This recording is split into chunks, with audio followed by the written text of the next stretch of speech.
Welcome to another day trading for income video from a Verifore Trading Group.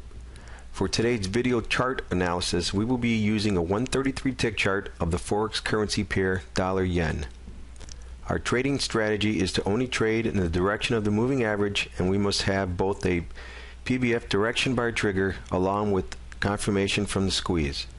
This training video will also reinforce how to execute our trend trading strategy as we focus on trading with the trend and execute re-entries on consolidation breakouts or pullbacks to the moving averages.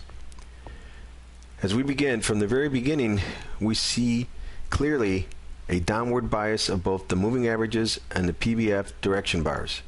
Now, it's key to remember that the relationship between the squeeze bias line and histogram closely mirrors how prices behave with the moving averages in our price window.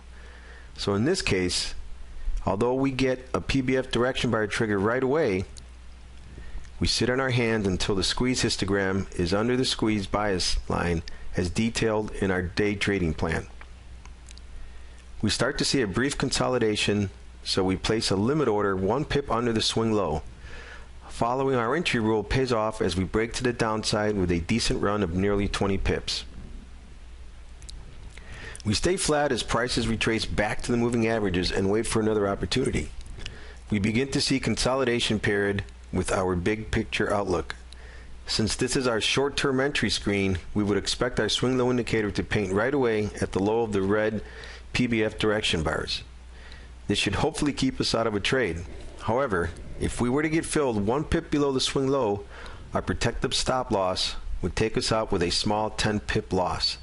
Taking losers is part of our business plan. We move on and wait for the next opportunity.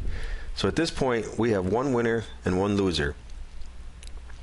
We again go into more sideways consolidation.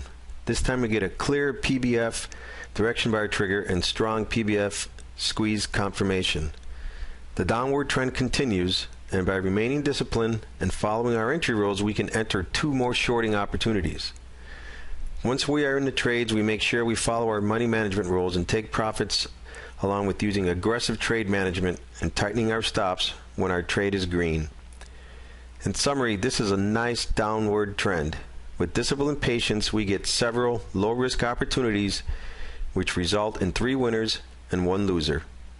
Good trading.